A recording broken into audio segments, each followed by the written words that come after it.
Na Rádio Cidade, você ouve o programa Jornal da Cidade. A apresentação: Mário Flávio e Renata Torres. Apoio Unimed Caruaru. Cuidar de você. Esse é o plano. Casa Nova Construção. Faça suas compras sem sair de casa pelo site casanova.com.br. Sua casa nova também no digital.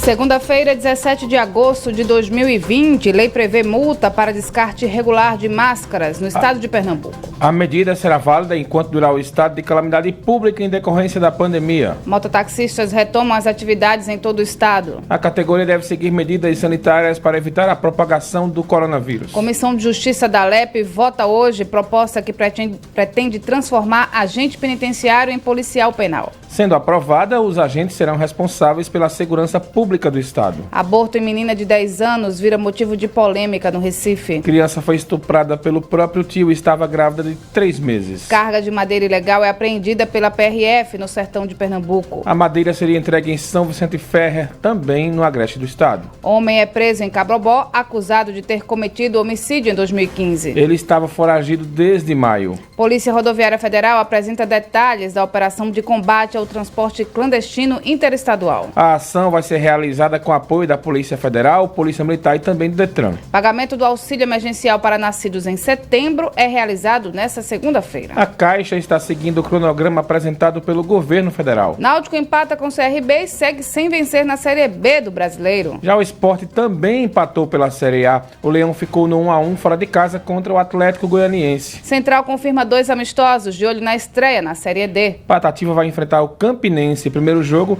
será sábado, dia 29, no estádio Lacerdão. Essas e outras notícias a partir de agora no Jornal da Cidade.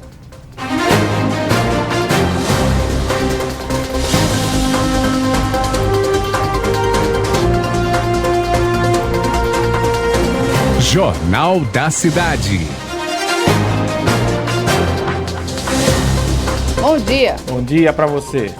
A partir de agora, o descarte de máscaras em Pernambuco está regulamentado. A lei publicada no Diário Oficial do Estado prevê que o acondicionamento, separação, manejo e descarte não podem ser feitos junto de materiais recicláveis. A medida é válida durante o estado de calamidade pública em decorrência da pandemia e tem o objetivo de proteger o meio ambiente e profissionais que realizam a coleta do lixo, além de combater a propagação do vírus. A responsabilidade de fiscalizar o cumprimento da lei é do governo de Pernambuco. Segundo o texto da lei, o material que vai para o lixo deve ser colocado em 2 sacos, ficando um dentro do outro, e o saco deve ter no máximo 2/3 da capacidade preenchida. Além disso, é preciso que o saco seja fechado com um lacre ou nó duplo para que as máscaras fiquem isoladas. Quem descumprir a lei pode receber uma advertência e, caso seja reincidente, é previsto o pagamento de multa que varia entre R$500 e R$5.000. Em caso de nova reincidência, o valor da multa será aplicado em dobro. Outro ponto da lei diz respeito ao descumprimento em instituições públicas. Caso isso aconteça, os dirigentes podem ser responsabilizados administrativamente. E em Pernambuco, os laboratórios públicos e privados que realizarem exames da Covid-19 devem notificar de forma compulsória as autoridades de saúde sobre os testes. A lei, que foi publicada no Diário Oficial da Assembleia, prevê que essa notificação também seja feita em caso de outras doenças e eventos de saúde pública que precisem de informações que sejam de interesse do internacional, nacional e estadual. A lei estabelece um prazo de 24 horas a partir da liberação do resultado do exame, para que o envio da informação seja feito, no caso da Covid e doenças de notificação imediata. Outras doenças que têm a notificação compulsória não imediata, como hanseníase e tuberculose, o prazo é de 72 horas para o envio das informações. Laudos dos exames positivos, negativos e inconclusivos devem ser enviados para a Secretaria de Saúde de Pernambuco. Além disso, de acordo com a lei, resultados de testes rápidos e outros tipos de exame registrados pela Anvisa também devem ser registrados de forma compulsória. O sigilo da identidade do paciente é garantido, mas pode ser feito caso o resultado positivo represente risco à comunidade sob julgamento de autoridade sanitária e deve ter consentimento prévio do paciente ou do responsável por ele. O governo do estado deve fiscalizar o cumprimento da lei e, em caso de descumprimento, os laboratórios podem receber uma infração e, em caso de reincidência, é previsto pagamento de multa entre R$2 e R$10.000. O valor da multa vai ser definido pelo porte do estabelecimento, pelas circunstâncias e a reincidência da infração. Além disso, caso descumprimento aconteça em laboratórios públicos, os gestores podem responder administrativamente.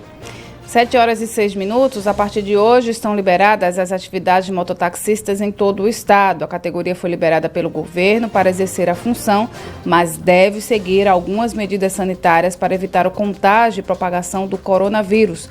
Os condutores e passageiros são obrigados a andarem na moto de máscara. Além disso, os mototaxistas devem fornecer aos passageiros toucas descartáveis e álcool em gel. Também é de responsabilidade do condutor higienizar as manoplas, alças de apoio do garupa, assentos e capacete do cliente com álcool a 70%. Ainda de acordo com o governo de Pernambuco, o capacete do condutor não pode ser compartilhado e nos locais onde as motos tiverem que parar, o distanciamento deve ser de 1 metro, no mínimo, para outra moto ou carro. Ainda segundo o decreto, a regulamentação do transporte fica a cargo das prefeituras. Ainda na edição de hoje do Jornal da Cidade, vamos voltar a falar de como está sendo essa retomada ao vivo. 7h07. Um outro setor que retomou as atividades foi o das vaquejadas. Alex Muff traz agora como a atividade tradicional na região está sendo realizada. A prática da atividade de vaquejada foi liberada, mas sem a presença de público, para evitar a disseminação do novo coronavírus. Em um parque de vaquejada que fica às margens da BR-232, na cidade de Bezerros, e que está promovendo um evento de competição, algumas medidas de segurança estão sendo adotadas desde a chegada dos participantes ao parque, como a medição da temperatura, álcool a 70% para a higienização das mãos, desinfecção dos veículos e cestos para descarte de máscaras e lavatórios estão espalhados em diversos pontos do local. Segundo a portaria conjunta das Secretarias de Saúde e de Educação e Esportes, o acesso a locais de prática de vaquejada fica restrito apenas a competidores, ao médico veterinário responsável técnico do evento, a trabalhadores envolvidos com a produção e equipes de apoio, e todos devem usar máscara. Ainda segundo os novos protocolos, o acesso às barracas de venda de artigos e de patrocinadores só é permitido às pessoas autorizadas a participar do evento e limitado a uma pessoa por vez. E em caso de fila, é necessário manter o distanciamento de pelo menos 1,5 metro através de marcações.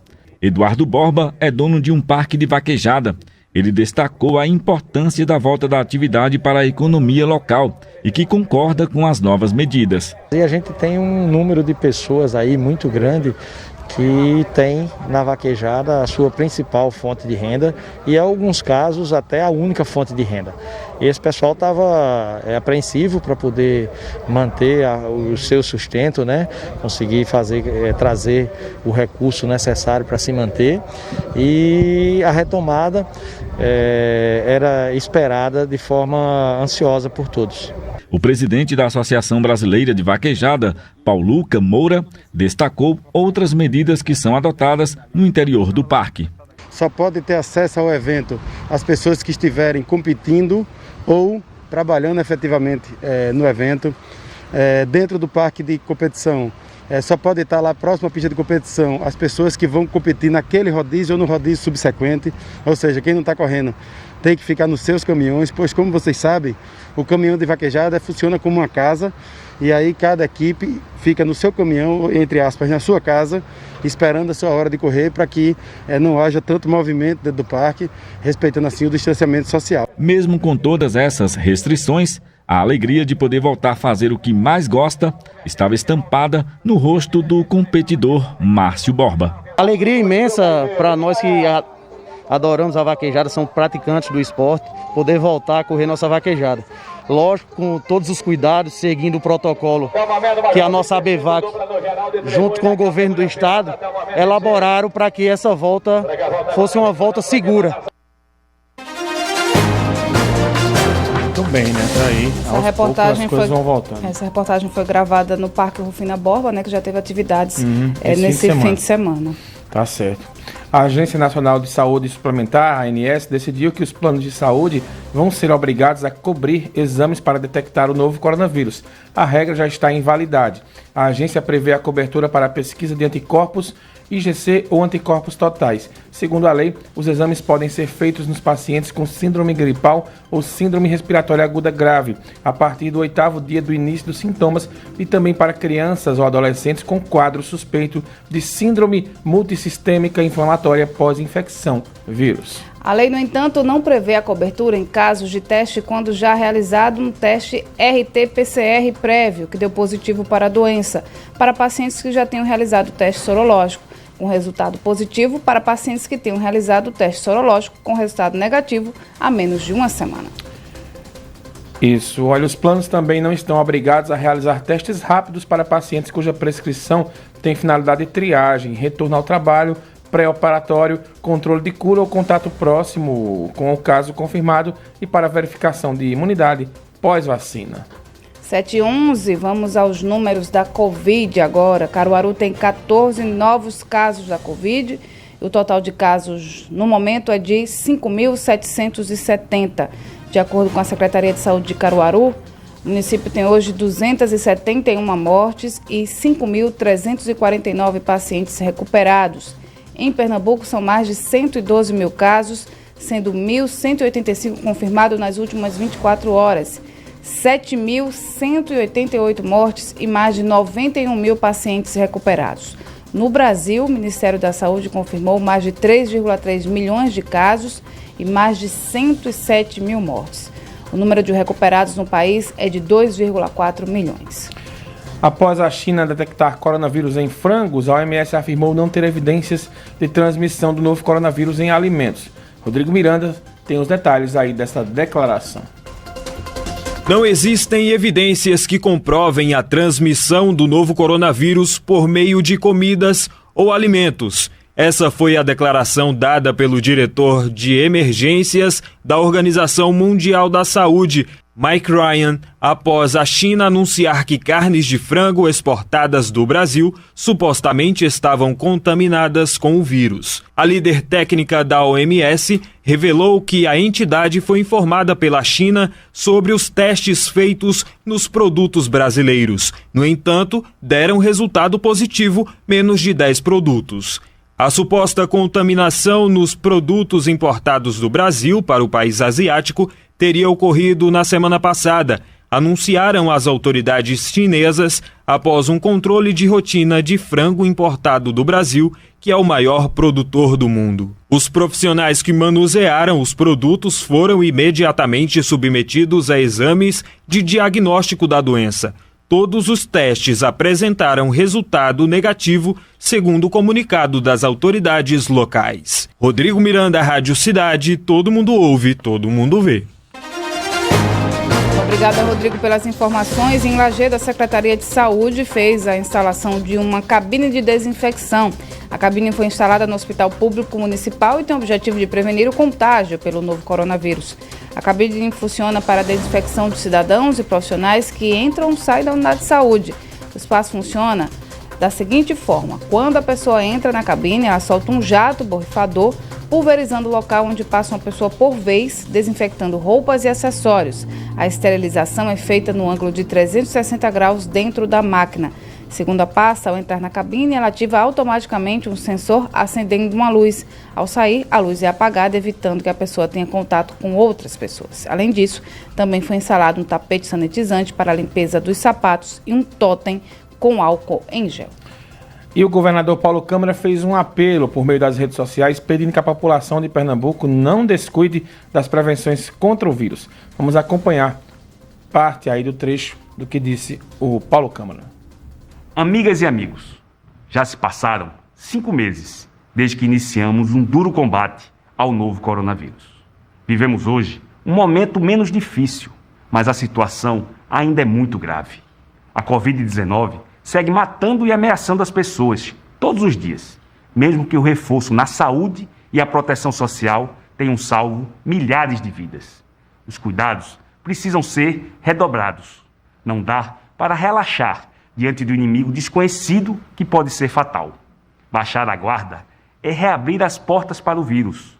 Os fatos comprovam. Seguir ou não as orientações pode ser questão de vida ou morte. É necessário entender esta nova realidade, nunca negá-la. Novos hábitos se tornaram obrigatórios. Usar a máscara, manter as mãos limpas, respeitar o distanciamento social.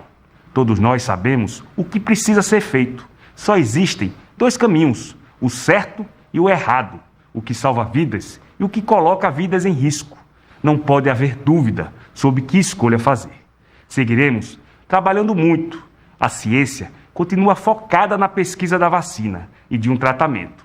Mas hoje só temos uma forma de ir vencendo, passo a passo, essa guerra contra a pandemia.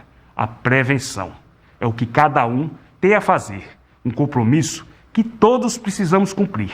Fazer parte desse esforço tão necessário pode fazer muita diferença. Obrigado. 5 meses, né, Mário Flávio? A gente pensava que seriam algumas semanas. Pois é, chegamos a 5 meses. E serão votadas hoje pela Comissão de Justiça da LEP as propostas de emenda à Constituição que transformam a carreira de agente penitenciário em policial penal. As medidas apresentadas pelo Poder Executivo e pelo deputado Romero Albuquerque, do PP, alinham a norma estadual à legislação federal. Ano passado, a nova corporação foi criada pelo Congresso Nacional. Caso seja aprovada, o quadro de servidores da Polícia Penal será composto pelos atuais agentes penitenciários e por profissionais nomeados por meio de concurso público. Com a emenda, a corporação passa a ficar responsável pela segurança pública do Estado, juntamente com as polícias militar e civil, além do Corpo de Bombeiros. A Polícia Penal será regulada por estatuto próprio, que irá possuir garantias, organização, direitos e deveres dos integrantes e ainda definirá a carreira dos integrantes da corporação. Vamos fazer um breve intervalo e daqui a pouco a gente traz para vocês informações, entre elas a confusão que aconteceu ontem no Recife após um aborto de uma criança de 10 anos ser realizada. Foi muita gente, aglomeração, briga, enfim, a gente fala sobre isso daqui a pouco.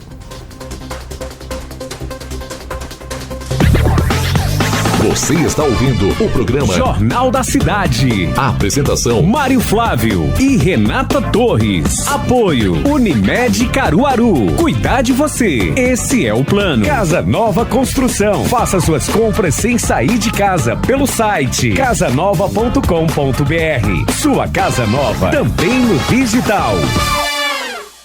É momento de reconstrução e claro que você conta com a Casa Nova. Aproveite as melhores ofertas e prazos que preparamos para você. Piso Elizabeth 34 por 34 extra, só R$18,90. Super Cerâmica Pointer 80 por 80 retificado, R$29,90. Tinta Souvenir Esmalte Pintou Secou, só R$72,90. Luminária LED Bronze Art, apenas R$29,90. Faça suas compras na loja física ou pelo site casanova.com.br. Casa Nova Construção, em Caruaru e Santa Cruz. Sismuc Regional, Trabalho e Luta. Rua Padre Félix Barreto, número 50, Maurício de Nassau. Telefone 81 3723 6542.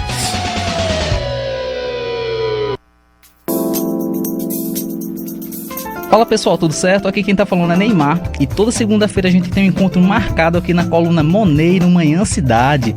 A gente fala sobre investimentos e educação financeira. Contamos com a sua audiência aqui na Rádio Cidade. Todo mundo ouve, todo mundo vê. Hora certa. Apoio Ecolavagem. Lave o seu carro e estofado, respeitando a natureza. Telefone 81 99555 7305. Na Rádio Cidade são 7 horas e 19 minutos.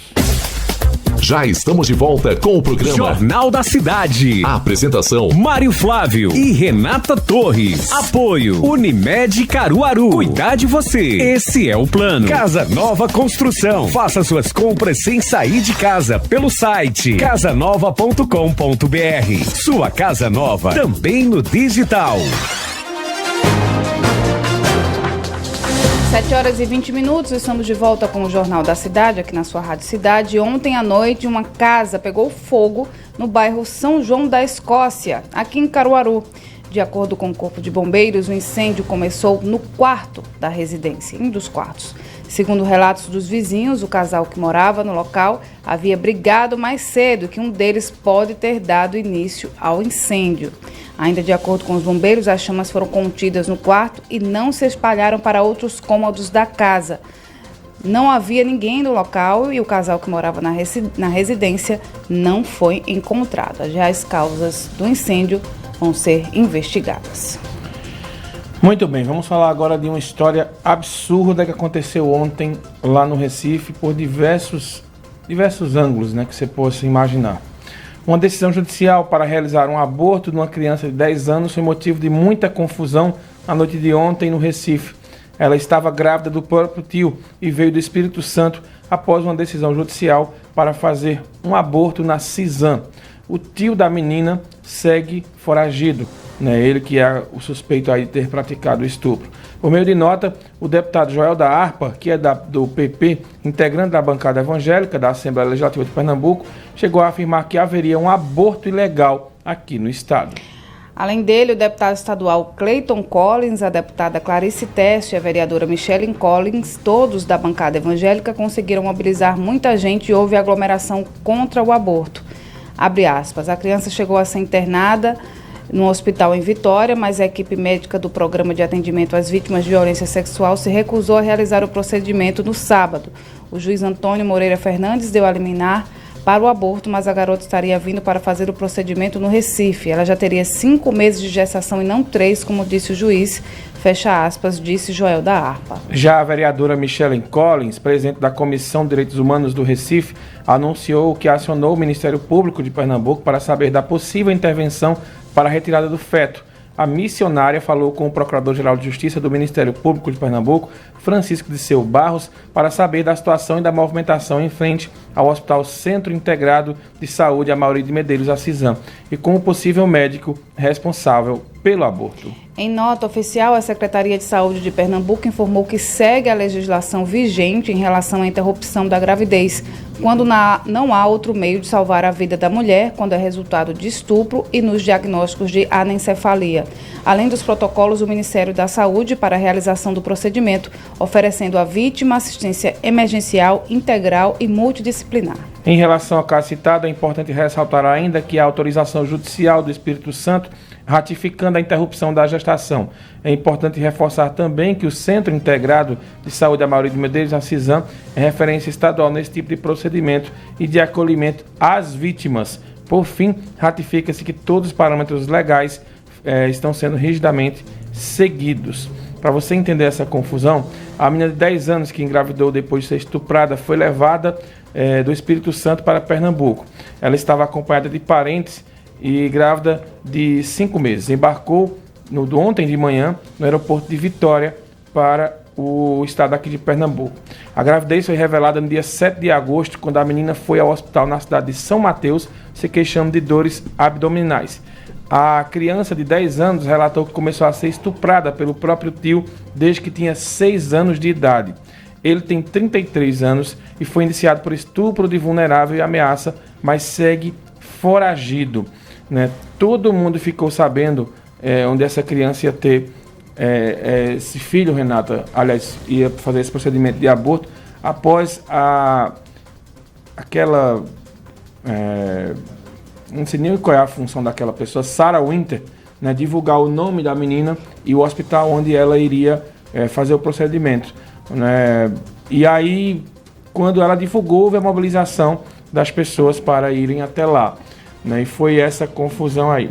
A OAB Pernambuco, ela se posicionou por meio de nota a respeito dessa situação.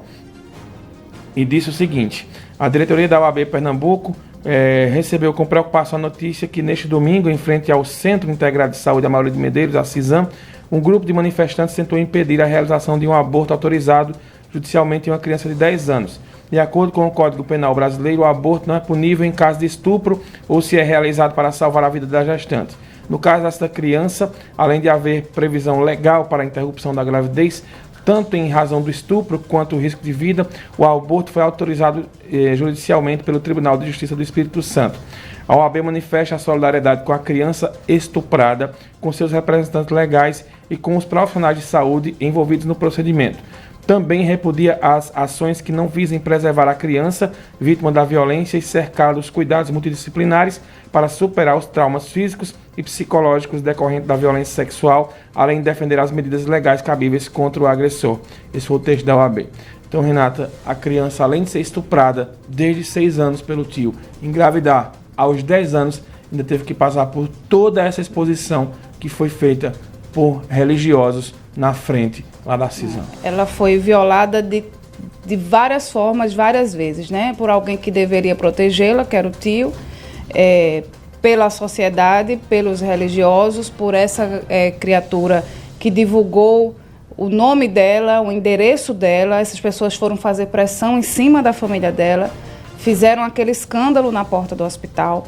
Ela foi violada de várias formas, ela foi tirada a inocência dela, né? É tão complicado falar sobre isso, porque é um absurdo. A gente tenta compreender o lado religioso, mas essa mesma religião, essas mesmas pessoas não conseguem proteger essas crianças desse tipo de acontecimento. E a religião, ela é muito particular, né? A família não pode ser obrigada a seguir o que uma determinada religião acredita ou não. O que não dá é para que uma criança, ela seja a vida dela devastada, a pureza dela, a inocência dela retiradas, ela seja obrigada a correr um risco da vida dela para ter um filho de uma criatura que praticou uma monstruosidade dessa contra ela. E ela carregar esse fardo para o resto da vida. Tem, alguém adota. Ninguém sabe como é que vai ficar a cabeça dessa criança. Ninguém sabe se ela sobreviveria. Né? Ninguém vai estar com ela.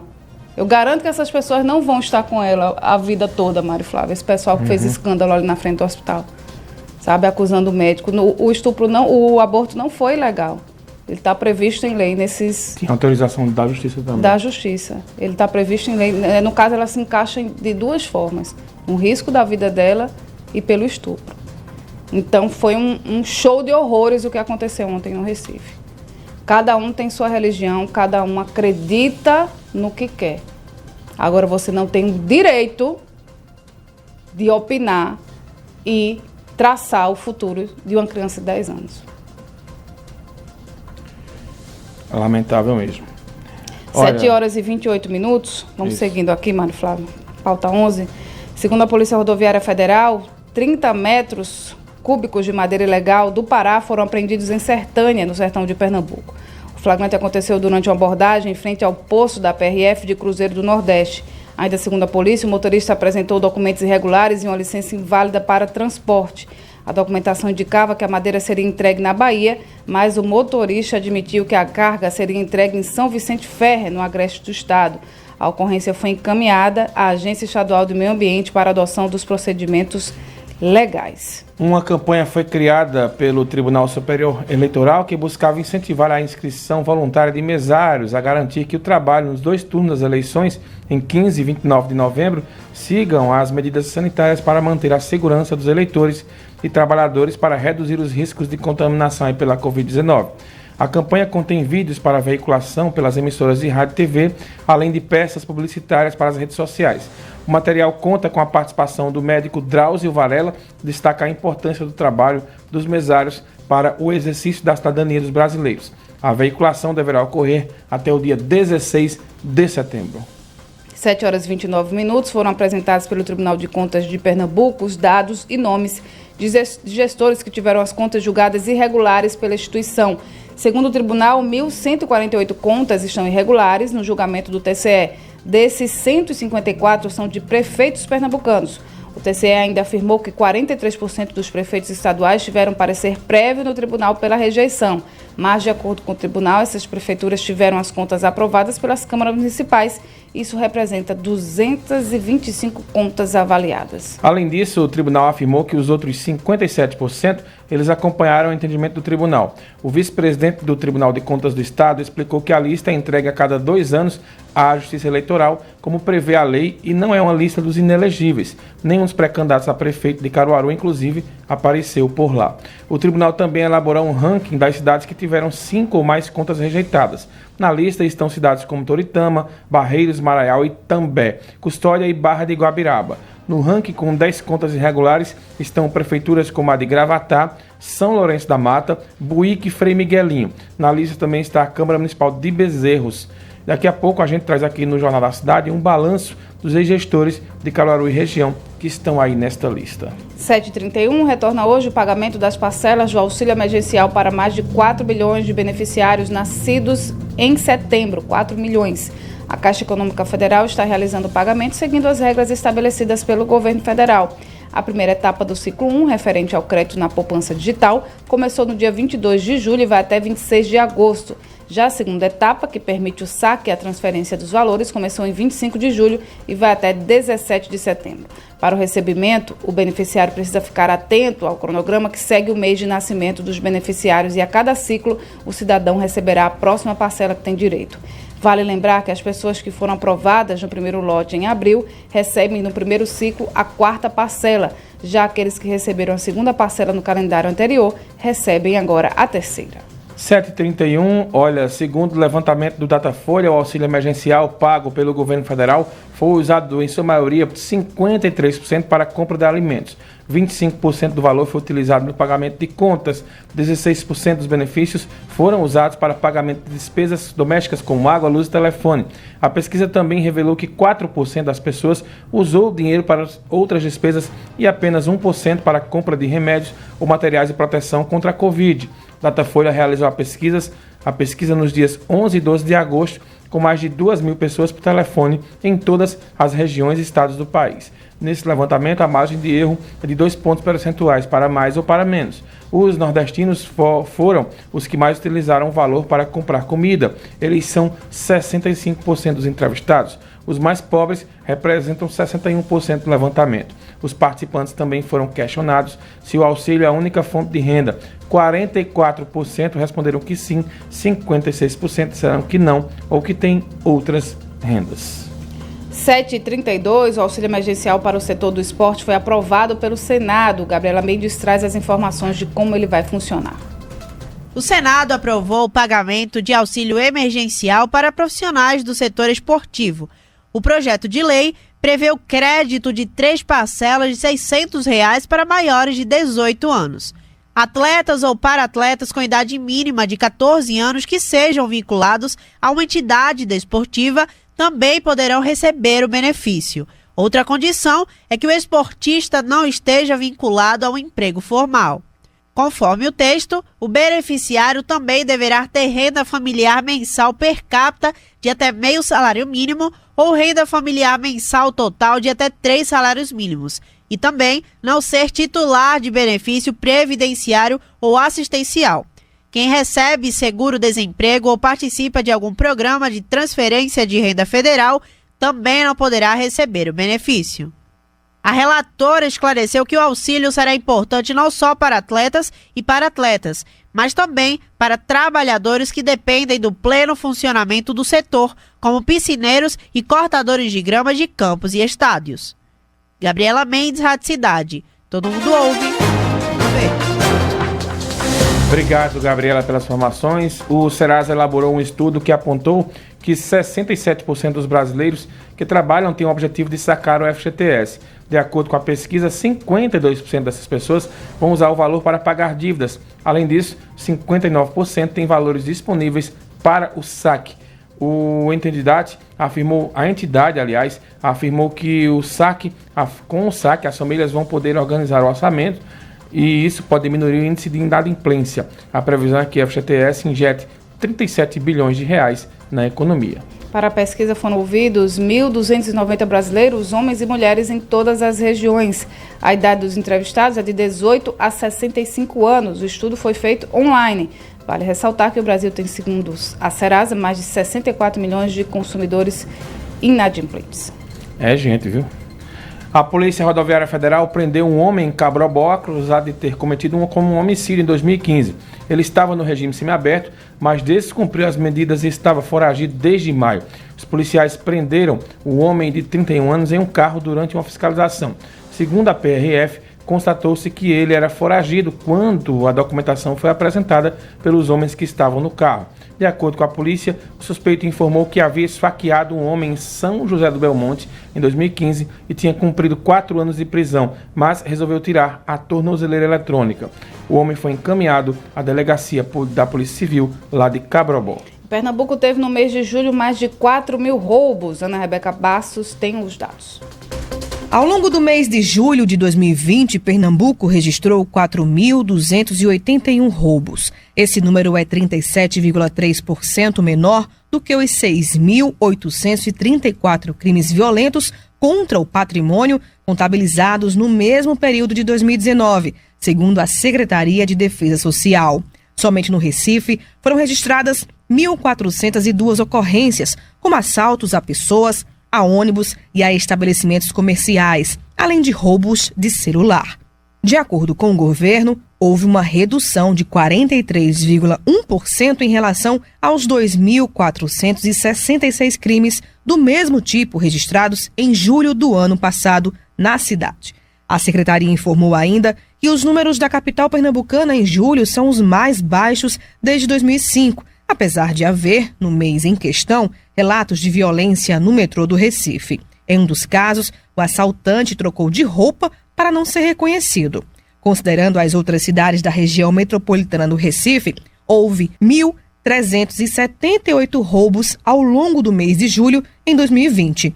O número representa uma queda de 36,2% em relação aos 2.163 crimes no mesmo segmento, contabilizados no mesmo período do ano anterior.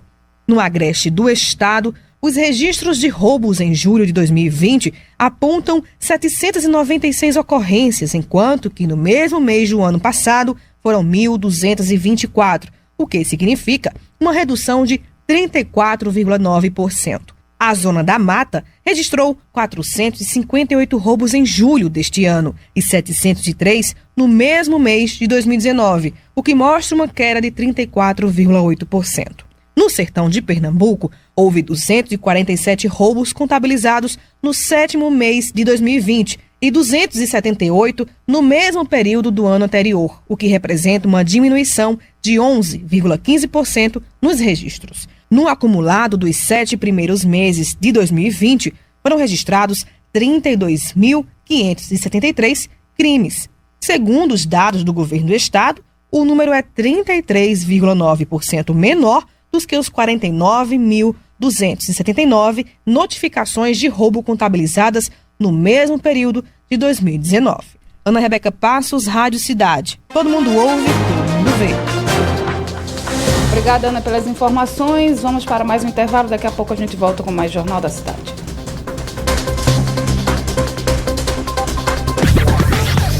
Você está ouvindo o programa Jornal da Cidade. A apresentação: Mário Flávio e Renata Torres. Apoio Unimed Caruaru. Cuidar de você. Esse é o plano. Casa Nova Construção. Faça suas compras sem sair de casa pelo site casanova.com.br. Sua casa nova também no digital. Mês dos Pais, Brisa Móvel. Neste mês de agosto, o chip pré-pago da BrisaNet oferece uma promoção para você. Contrate a oferta Brisa Mais 2,5 GB por R$ 29,99 ao mês e ganhe dados em dobro durante 12 meses mediante a renovação mensal. Ainda não usa o chip Brisa Móvel? Então, adquira já o seu. Procure a loja BrisaNet mais próxima de você ou acesse brisanet.com.br. Brisa Móvel é BrisaNet, levando o mundo até você. A Mude Comunicação transforma o seu jeito de se comunicar. Invista em sua empresa, invista em comunicação, gerenciamento de redes sociais e desenvolvimento de identidade visual. Nosso contato 981747503. Mude Comunicação. Na Belágio, você encontra a mais alta tecnologia no tratamento da calvície, transplante capilar e cirurgia plástica. Faça sua autoestima brilhar sem precisar ir para longe, de forma segura e com um especialista. Utilizamos a técnica FUE, fio a fio e Preview Long Hair, sem precisar raspar a cabeça. Agende já pelo 99208-8125. Belágio, praticando bem-estar para que você viva o seu estilo. Médico responsável, Dr. Tiago Lins, CRM 16212. É dia da carne no Unicompra. Cortes selecionados para você. Confira. Unicompra Vem. Carne bovina colchão mole o quilo 29,90. Carne bovina sem osso paleto quilo 26,90. Carne bovina chambaril com osso quilo 19,90. Filé de peito de frango Seara o quilo 11,99. Carré suíno quilo 13,90. Galinha madaló com moídos congelado quilo 5,99. Batata Mr. Fries 2 quilos 18,90. É dia da carne no Unicompra. Aqui tem qualidade, aqui tem preço baixo. Vem! Unicompra, vem! Hora certa. Apoio. Ecolavagem. Lave o seu carro e estofado, respeitando a natureza. Telefone 81 99555 7305. Na Rádio Cidade, 7h41. Já estamos de volta com o programa Jornal da Cidade. A apresentação: Mário Flávio e Renata Torres. Apoio: Unimed Caruaru. Cuidar de você. Esse é o plano. Casa Nova Construção. Faça suas compras sem sair de casa pelo site casanova.com.br. Sua casa nova também no digital. Estamos de volta e 3 homicídios foram registrados nesse domingo em Caruaru. O primeiro aconteceu ainda durante a madrugada na Vila do Rafael e a vítima é Adenilson Porfírio da Silva, de 34 anos. Ele foi morto a tiros dentro de casa. O segundo assassinato aconteceu no início da noite na favela Bonanza, no bairro Santa Rosa. E Alexandre José da Silva, de 35 anos, foi baleado e socorrido para o Hospital Regional do Agreste, mas não resistiu. 3 pessoas que estavam envolvidas com o crime foram detidas pela Polícia Militar. O terceiro homicídio foi registrado no bairro Nova Caruaru, também à noite. Emerson Marcos da Silva, de 19 anos, foi executado a tiros dentro de casa na 8ª Travessa Pan-Americana. O jovem estava em companhia da mulher e de outra pessoa quando 2 desconhecidos chegaram e atiraram. E em São Caetano, a polícia queimou mais de 300 quilos de droga. Robson e Elson têm detalhes aí desta ação. A Polícia Civil incinerou aproximadamente 325 quilos de maconha na última quinta-feira em São Caetano. De acordo com a polícia, essa quantidade de droga equivale a 2,5 milhões. A ação foi acompanhada por profissionais da Vigilância Sanitária de São Caetano e Itacaimbó. Ambos contribuíram na prevenção de riscos à saúde dos policiais envolvidos. Ainda segundo a Polícia Civil, a incineração da droga foi comunicada ao Ministério Público do Estado de Pernambuco. Robson e Elson, Rádio Cidade. Todo mundo ouve, todo mundo vê. Obrigado, Robson. E a Agência Nacional de Transportes Terrestres, a ANTT, começou hoje uma nova etapa da Operação Pascal em Pernambuco. O objetivo é combater o transporte remunerado interestadual clandestino de passageiros. A ação está sendo feita em conjunto com a Polícia Federal, Polícia Rodoviária Federal, Polícia Militar e Detran. Durante as fiscalizações e abordagens realizadas, foram flagrados 18 veículos realizando transporte remunerado interestadual clandestino de passageiros na região da Mata Norte, em Igaraçu e Goiânia. Os detalhes da operação serão apresentados hoje às 10 horas, durante coletiva no auditório da Polícia Rodoviária Federal, lá no Recife. E voltamos a falar sobre a retomada das atividades dos mototaxistas. Alex Murphy, bom dia para você. Muito movimento para a categoria hoje. E outra pergunta é, tem que seguir uma série de orientações em relação à higiene, né? Muito bom dia, Renata, bom dia, Mário, bom dia a todos que estão aí acompanhando o Jornal da Cidade. Pois bem, né, segundo aí a coletiva que foi dada pelo secretário de Desenvolvimento Econômico de Caruaru, do Estado, né, autorizando aí a volta da mototáxi, né, o serviço de mototáxi em todo o estado a partir desta segunda-feira. E realmente, como você mesma falou, Renata, realmente alguns protocolos deverão serem seguidos a partir de hoje, como, por exemplo, o uso de touca descartável, né? Aí que os mototaxistas devem também fornecer aos passageiros, além, claro, do álcool em gel, e também algumas partes das motos, elas devem ser higienizadas, né? Tipo aí aquele apoio que o garupa tem, né? De segurar ali as mãos, tem que também ser higienizado com álcool A70, o banco também da motocicleta também tem que ser higienizado, né? O capacete tem que também ser higienizado aí com álcool a 70%. Eu estou aqui na Avenida Rio Branco, no centro de Caruaru, né? Estamos aqui em um ponto de mototáxi, né? Apenas no momento aqui são 2 mototáxis, nesse momento havia 4 motos aqui, 2 já saíram com os passageiros, né? Por enquanto aqui a movimentação está tranquila, inclusive os 2 mototáxis que estão aqui, eles não querem gravar entrevista, não querem falar sobre esse assunto, mas que realmente, a partir de hoje, esses protocolos, deverão ser seguidos por ele, né? Justamente para evitar aí a contaminação da Covid-19, principalmente o álcool em gel, a touca, né? Esse protocolo aí de segurança realmente vai proteger tanto o condutor da moto, quanto também o passageiro. Por enquanto a movimentação está tranquila, ainda é cedo aqui no centro da cidade, as lojas ainda estão sendo abertas, né? A gente também não percebe uma movimentação de mototaxistas também transitando pela avenida aqui onde eu estou nesse momento, né? Lembrando que Caruaru tem vários pontos de mototáxi, né? A gente, enquanto estava vindo para cá, a gente passou ali, tem 2 pontos ali na rua 15 de novembro, tem também ali na 7 de setembro, mas não tinha mototáxi no momento que a gente passou, né? Não tinha nenhum mototaxista lá no momento que a gente passou, por isso que a gente veio aqui para a Avenida Rio Branco. E uma coisa que a gente percebeu, a gente chegou aqui bem cedinho, e um dos mototaxistas que estava aqui, a gente inclusive ia entrevistar, ele ia conceder uma entrevista para a gente, mas estava na vez aqui, teve que sair, né? E um deles estava aí cumprindo, né? Tinha álcool em gel, tinha a touca, mas um outro que saiu não tinha esse procedimento, então vai ficar aquela coisa, né? Uns vão cumprir, outros não, mas a regra é para todos. Tá certo, Renata. Alex. Vamos ver como é que vai ser a fiscalização, né, dessa nova atividade liberada. Obrigada, Alex. A gente ainda se encontra durante a manhã aqui na programação da Rádio Cidade. Vamos para a pauta 22. Em Toritama, a primeira etapa da nova feira do jeans foi inaugurada. A estrutura tem mais de 1.100 boxes padronizados, além de uma área coberta, iluminação de LED e banheiros com ar-condicionado. A estrutura funciona no local onde era realizada a Feira da Invasão. O objetivo da obra é oferecer mais conforto, além de potencializar as oportunidades para o sulanqueiro e acessibilidade para mais clientes.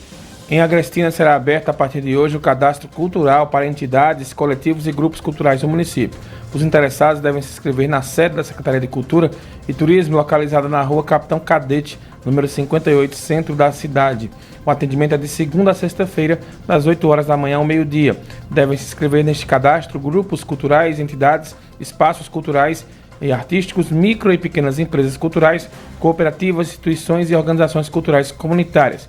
Para se inscrever, o representante legal ou líder do grupo deve comparecer ao local com RG, CPF, comprovante de residência, CNPJ ou declaração reconhecida em cartório, indicando o representante aí do grupo ou coletivo, autodeclaração de tempo de atividade, portfólio com fotos, vídeos ou documentos que comprovem a atuação na área cultural. O auxílio para esses espaços pode se dar por meio de subsídio mensal de 3 a 10 mil reais. As inscrições seguem até o dia 21 de agosto. Em caso de dúvidas, o interessado deve entrar em contato pelo e-mail cadastroculturalagrestina@gmail.com.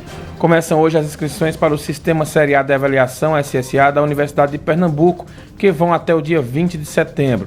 As candidaturas devem ser feitas apenas pela internet no endereço processo-de-ingresso.upe.pe.gov.br.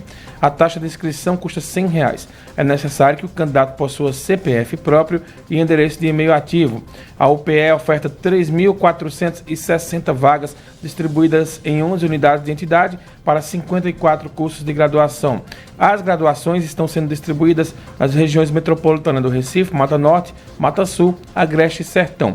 Os candidatos que têm o número de inscrição social inscritos no Cadastro Único para Programas Sociais podem fazer a solicitação de isenção da taxa de inscrição até o dia 23 deste mês. Vamos para a pauta 26. O IFPE vai retornar às atividades. Em Caruaru, as aulas voltam no fim do mês. Laís Florencio tem os detalhes. Vai ser retomado hoje o calendário letivo deste ano do Instituto Federal de Educação, Ciência e Tecnologia de Pernambuco, IFPE. Inicialmente, o ensino vai retornar de forma remota, com ou sem uso de tecnologias digitais para todos os estudantes dos cursos ofertados pelo Instituto. Nos campi Abreu e Lima, Afogados da Engazeira, Barreiros, Cabo de Santo Agostinho, Garanhuns, Ipojuca, Igaraçu, Olinda, Pesqueira, Palmares e Vitória de Santo Antão, as atividades começam hoje. Já nos polos de Belo Jardim, Caruaru, Jaboatão dos Guararapes e Recife, a retomada acontece no dia 31 deste mês. Inicialmente, haverá um período de adaptação, tanto para revisar os conteúdos ministrados ainda no início do semestre, quanto para adequar as estratégias que estão sendo adotadas localmente, como forma de garantir que todos os estudantes sejam incluídos no processo de ensino e aprendizagem. Laís Florencio, Rádio Cidade. Todo mundo ouve, todo mundo vê. Obrigada, Laís, pelas informações. E segundo dados da Secretaria de Saúde, aliás, da Secretaria de Defesa Social de Pernambuco, teve uma queda de 50% nos feminicídios, um crime quando a mulher é morta pela condição de gênero. Em julho de 2020, houve 3 casos contra 6 no mesmo mês do ano passado.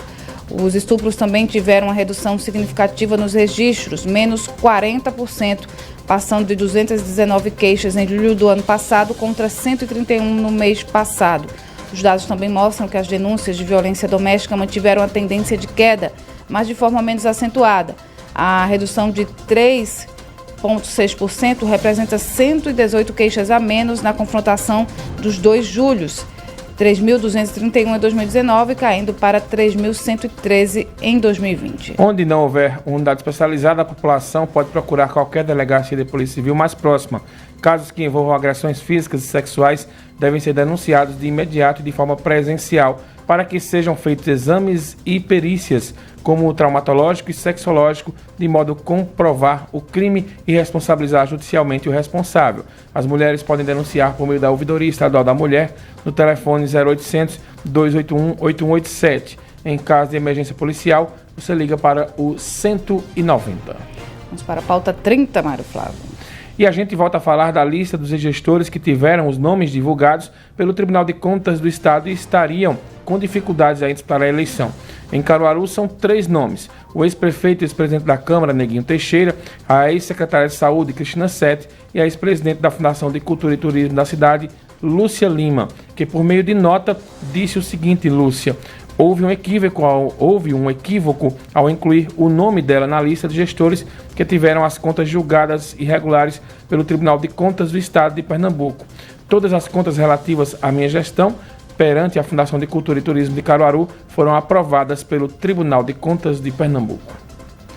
Especificamente, quanto às contas do exercício 2015 apresentadas como irregulares, na verdade foram julgadas regulares à unanimidade pela 2ª Câmara do TCE por meio do acórdão número 1386/2018. Ela disse que vai provocar o Tribunal de Contas hoje e está certa que esta falha será corrigida quando do envio da lista definitiva. Da cidade de Santa Cruz e Capibaribe estão os ex-prefeitos Toinho do Pará e José Augusto Maia. Em Toritama, outros 2 ex-prefeitos também aparecem na lista, Flávio Lima e também o Marcelo Andrade. 7h53, denúncias de ameaça de morte aos índios da tribo Pancararu, no município de Jatobá, no sertão de Pernambuco, estão sendo investigadas pela Polícia Federal e o Ministério Público Federal. O Instituto Brasileiro do Meio Ambiente e dos Recursos Naturais Renováveis, o IBAMA, e a Fundação Nacional do Índio, a FUNAI, já foram notificados. O Ministério Público Federal recebeu informações de invasões à área nas últimas semanas, como derrubada de árvores consideradas sagradas na tradição indígena, quebra de cercas e distribuição de hortas. O objetivo é que a ação coordenada por todos os órgãos impeça os conflitos entre os indígenas e ex-poceiros que ocupavam a região. Muito bem, vamos falar agora dos nossos times no Campeonato Brasileiro. Jogaram nesse fim de semana o Náutico pela Série B e o Sport pela Série A. E os resultados, quem vai contar pra gente é o nosso comentarista, Vanduí Braga. Bom dia, Vanduí. Bom dia, Mário. Bom dia, Renato. E um bom dia a todos que estão acompanhando o Jornal da Cidade. Vamos falar de futebol. Na Série A, ontem, o Sport jogou contra o Atlético Goianiense. E a equipe do Sport empatou por 1-1, com um gol de Maidana, já aos 50 minutos da partida, já no finalzinho. O Sport que não começou tão bem a partida, mas no final teve muita energia para ir em busca desse empate. A equipe do Atlético Goianiense teve um jogador a menos, uma expulsão no segundo tempo, e após isso, a vontade e a energia dos jogadores contaram bastante para conquistar esse empate. O Sport se sai bem e agora pega o Santos na Ilha do Retiro, na quinta-feira. Pela Série B, aconteceu mais ou menos o oposto. O Náutico, ele ia ganhando por 1-0, teve o primeiro tempo muito bom, mas no segundo tempo caiu demais de produção, deixou o CRB assumir o controle da partida e aos 45 do segundo tempo, Léo Gamalho empatou a partida. Léo Gamalho, camisa 9, que não tinha tocado na bola o jogo inteiro. Fez o gol de empate, 1-1, e o Náutico acumulou somente 2 pontos em 2 partidas nos aflitos. Agora o Náutico pega o Vitória na quarta-feira, às 9h30 da noite. Pela Série C, amanhã, Santa Cruz pegará o 13 e a gente vai transmitir aqui a partir das 8 da noite. É a segunda partida do Santa Cruz na Série C desse ano. Algumas partidas adiadas e atrasadas por conta de alguns problemas de calendário e também da Covid. O Santa faz sua segunda partida na Série C, é uma partida importante, já que o Santa só empatou na primeira partida fora de casa contra o Paysandu. Acompanhe tudo conosco aqui no Futebol na Cidade, a partir das 5 da tarde. Vanduí Braga, Rádio Cidade, todo mundo ouve, todo mundo vê. Obrigada, Vanduí. E o Central segue o planejamento visando aí a Série D do Campeonato Brasileiro 2020. A Patativa confirmou a realização de mais 2 amistosos antes do início da competição. No dia 29 deste mês, o time caruaruense recebe o Campinense no Lacerdão, às 3h30 da tarde. O jogo de volta será no dia 4 de setembro, às 4 da tarde, no estádio Amigão, em Campina Grande. Lembrando que o Central jogou na semana passada um amistoso no Sertão contra o Afogados. O jogo ficou no 0-0. A estreia do Central na Série D será contra o Jaci Albalha Alagoas, fora de casa, em 19 ou 20 de setembro. Esse jogo vai ser na cidade de Pão de Açúcar. Muito bem, Mário Flávio. Vamos ver algumas mensagens aqui ou a gente lê tudo no Manhã Cidade, que já estamos... Acho que no Manhã é melhor por causa da hora. Pronto, muito bem. Vamos para a nossa ficha técnica. Agora, Eita, me enrolei todinha, vamos embora. A Rádio Cidade é emissora do Grupo AJS de Comunicação. O Jornal da Cidade tem a edição de Laís Florencio, a produção é de Ana Rebeca Passos, Scarlett Lima e Jorge Brandão. A edição de áudio e imagens é de Paulo Silva e Adilson Tavares. Os trabalhos técnicos de Wagner Alex, Fábio Belo e Márcio Diego. A criação visual é de Rodrigo Miranda. A direção de produção e programação é do Mário Flávio. E a direção de jornalismo é de Renata Torres. A direção administrativa é de Rodolfo Silva e a direção geral é de Adolfo José. Tenham todos um ótimo dia. Não saiam daí que a gente volta bem rapidinho. Mas só trocar de roupa para o Manhã Cidade. Até já. Você ouviu na Rádio Cidade o programa Jornal da Cidade. A apresentação Mário Flávio e Renata Torres. Apoio Unimed Caruaru. Cuidar de você. Esse é o plano. Casa Nova Construção. Faça suas compras sem sair de casa pelo site casanova.com.br. Sua casa nova também no digital. ZYI 785 Rádio Cidade Caruaru, FM 99,7. Uma emissora do Grupo AJS de Comunicação.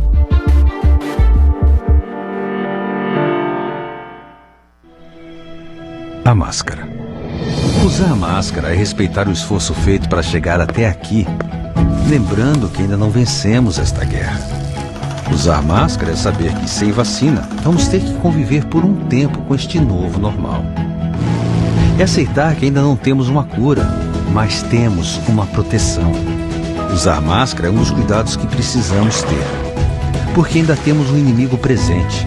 Usar máscara, higienizar as mãos e manter o distanciamento é a regra que todo mundo precisa cumprir. Porque só com prevenção e responsabilidade se pode encarar essa e vencer. A máscara é um sinal de respeito a você e ao próximo. Em uma luta tão difícil, usar máscara é defender o certo, ficar a favor da vida. Use máscara. Por você, por mim, por todos. Governo de Pernambuco.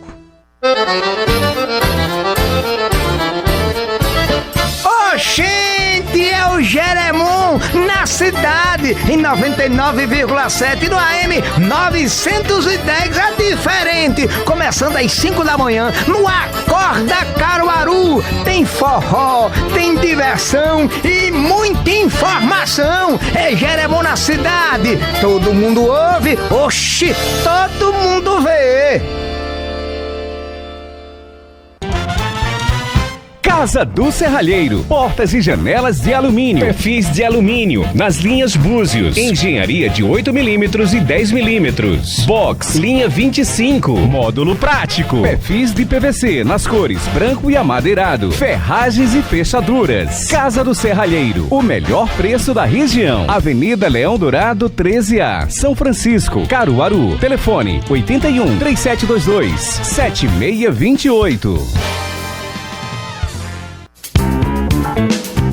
Na hora do almoço, nada melhor do que uma boa MPB. 2 horas só de música. Programa pra relaxar. De segunda a sexta, das 11 da manhã à 1 da tarde. Só aqui na Rádio Cidade. Todo mundo ouve, todo mundo vê. Estamos de portas abertas para receber você e sua família, seguindo todos os protocolos de segurança determinados pelas autoridades sanitárias. Venha celebrar a vida e viver bons momentos na Pousada da Paixão, que fica dentro do Teatro de Nova Jerusalém, o maior ao ar livre do mundo. Aqui você se conecta com a história e com a natureza. Informações pelo WhatsApp 81 99673 0805. Olá pessoal, meu nome é Robson Lielson. A gente vai se encontrar durante a semana de 5 às 6 da tarde no Futebol na Cidade, debatendo tudo sobre o futebol e também os esportes em geral. Rádio Cidade, todo mundo ouve, todo mundo vê. Hora certa. Apoio. Armazém Lacerda, agora com delivery 989981712. Suas compras de mercado estão no Armazém Lacerda. Rádio Cidade 8:02.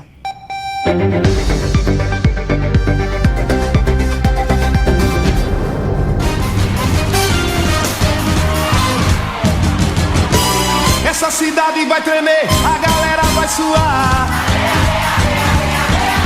Essa cidade vai tremer, a galera vai suar.